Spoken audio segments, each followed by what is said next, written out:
in Iraq, in Kurdistan, and Soleimania in particular. All-female team in Soleimania, and we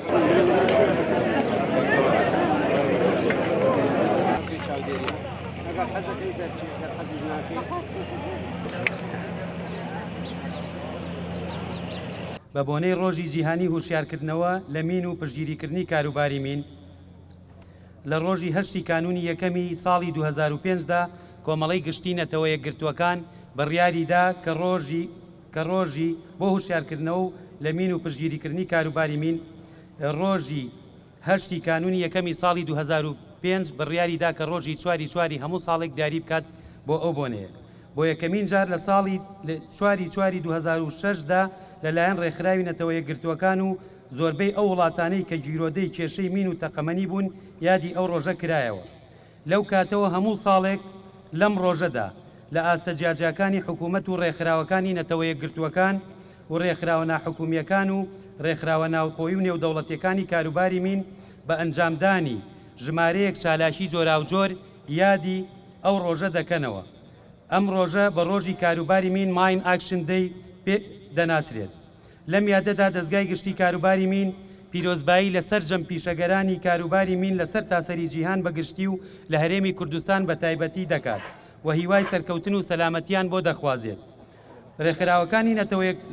نەتەوە یەکگرتووەکانی تایبەت بە کاروباری مین بۆ یادکردنەوەی ئەم ڕۆژە لەم ساڵدا ساڵی 2022 وەک ئامانجی کارکردن دروشمی زەوی سەلامەت ڕێگای سەلامەت ماڵی سەلامەتیان داناوە لەو ڕوانگەیەوە دەستگای مین لە هەرێمی کوردستان بەو توانایە مرۆیی و تەکنیکیەی کە هەیەی جەخت لەسەر بەدیهێنانی ئەو ئامانجە و کوردستانێکی پاک لە مین و تەقەمەنی دەکاتەوە بە ناوی خۆم و سەرجەم هاوڕێیانم لە سەرۆکیەکە کارگێڕیەکان قایمقامە بەڕێزەکان و بەڕێوەبەری ناحیەکان سەری ڕێز و نەوازش لە بەردەم قوربانیانی مین و ڕێز و سڵاو بۆ بریندارانی مین وەکە سوکاریان نەوی دەکەین دەمەوێت لێرەیە ئاماژە بدەم بە گرنگی کاری ئەم بەڕێزانە کە هەم خۆیان ڕوبەڕووی مەرگە بنەوە و هەم ئێمە و هاونیشتیمانیانمان لە مەرگ دەپارێزن بە هەڵگرتنەوەی تەنها مینێک ڕوبەرێک زەوی ژیان پێبەخشنەوە کە ئەمە کارێکی ێزگار پیرۆزە و ئێمە چەندین ساڵە لە دوای ئاوەدانکردنەوەی هەرێمی کوردستان لە دوای ئاوەدانکردنەوەی سەرجەم گوندەکان و ناحیەکان و قەزاکان و پارێزگاکان لە سنووری بە تایبەت گوندەکان و گوندە سنووریەکان وەک هەموو لای ئاگادارن ڕێژەیەکی زۆر مین